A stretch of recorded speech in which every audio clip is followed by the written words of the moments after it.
Hi, everyone, and welcome to the Education Business Podcast. I'm getting into the swing of things. It's the first time I'm recording since my break over Christmas, so I'm very energized to get going today, and we're going to talk about the power of choosing your response. So this is a mindset tool when it comes to business. When I first started listening to business books, what I didn't expect is that many of them actually cover things about your mind and who you are. And that's why at Education Business Club, we don't just cover the tactical parts of running a business, we also cover the mindset elements as well, because your business can only grow as much as you grow and you understand yourself. And that's why it's important to talk about mindset as well. So over the Christmas period, a thing happened, which I'll talk a little bit about.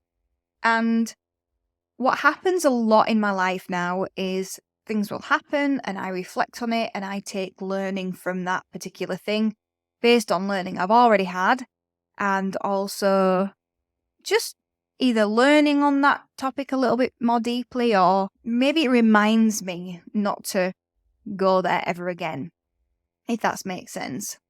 But this particular incident made me think about whether our actions equal our feelings or whether we can choose our feelings. Now, I know the answer to this, and I knew the answer before I did this reflection, but it was a good reminder for me. So I was talking to someone over Christmas, and I asked them how the morning had been. And the moment the question left my lips, I knew it was the wrong question to ask. I knew what the answer would be. I knew that I wasn't helping them to see possibility. Now, I'm not saying that was my responsibility, but I am supposed to be somebody who is maybe more enlightened because I'm doing all of this work. And so the response was negative, and I found that difficult, not necessarily because the response was negative, no, it wasn't a good morning, but more because of the example that I've had growing up. So my mum, you might not know this, but she had a difficult childhood, not in the sense of her parents, but in the sense of her health. In fact, she's had quite a difficult life. She was born with a dislocated hip. They didn't spot it. She'd walked on it. So then she had to be in frog plaster. She stood up with that on at 18 months old. So then she had to have it on again. She was pretty much in frog plaster, which is, if you're looking on the video, your legs are kind of like that. But yeah, it would be like an N shape, really. Both legs are at a right angle.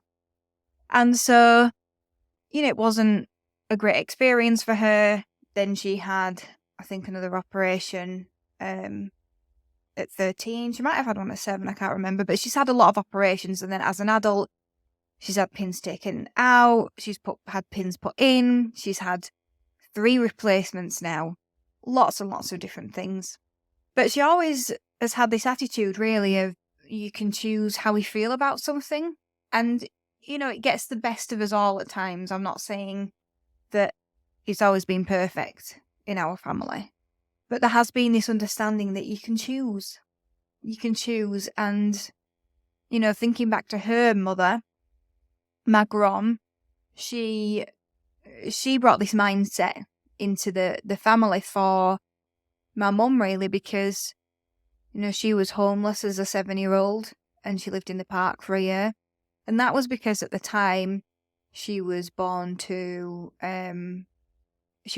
an unmarried mother, and it was in the war, and they would have happily housed her, but then she would have been taken away from her mum, and so they lived in the park on their own. And she actually wrote a poem, a poetry book. And I put it together like a long time ago, maybe back in 2009, not 2019, 2009. And it's funny because Hattie got it off the shelf the other day, and she was just looking through and she was reading some of the poems that my grom had written. And some of them are, about grass, and some of them are about weather, and some of them are about her life and her take on things. And that's when we find out a little bit more about some of the times that she had.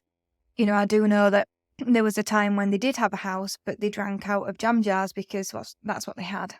And so how does this relate to the question that I asked somebody over the Christmas period? And it's this, it's that you can have what you deem as very little, and you can decide that you should have more, and that can then affect how you feel about things and how you choose to feel about things. So in that circumstance where there's only jam jars to drink out of, you could absolutely think, okay, I should have a glass to drink out of, and because I have a jam jar, life's terrible for me. Or you could choose to think, well, this is a novel experience. Most people have glasses to drink out of, but we get jam jars, and that makes it special. It's a bit like when you're a child, how you really want, well, I really wanted anyway, I really wanted to live in a house that had an attic, that had the eaves in with doors, so I could make it into like a special den. There are some people who would not want a house like that because maybe it's too old, or they'd want to knock those out because they'd say that it's a waste of space. But it's all about your perspective, isn't it? It's how you look at it. And so we can choose how we approach these things. And this conversation that I had, it kind of irritated me a little bit because I know there was talk afterwards about how perhaps I didn't understand, which is absolutely not true. I have been involved in a lot of hardship, which is similar really, even at the moment. But the difference is what you choose. And because it was over the Christmas period, it got me thinking about traditions. And I'm somebody who likes to keep a tradition, and I like to make traditions. But just the power of a tradition and what it actually symbolises in terms of choice. You know, why do people create traditions in the first place? What's the point of them?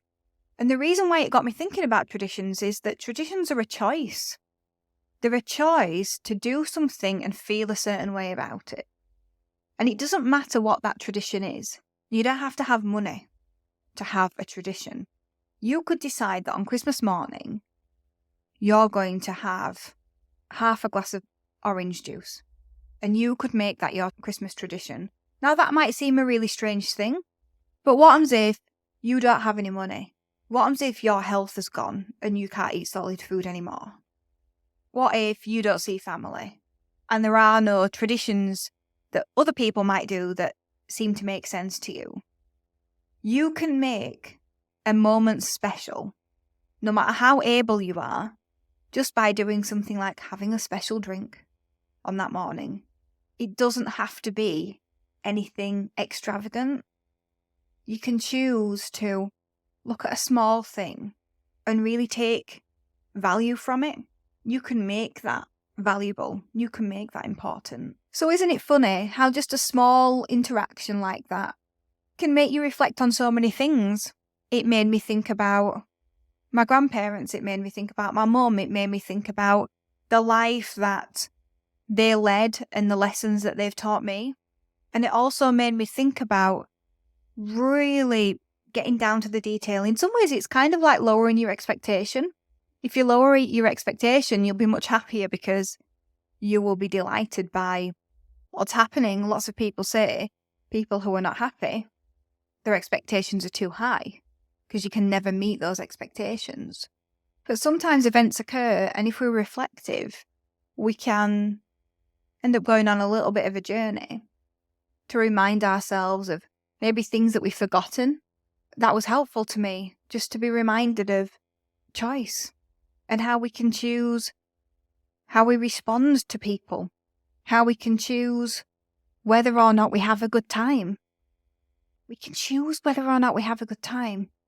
We can choose to be happy with the progress that we've made in the past year, or we can choose not to be.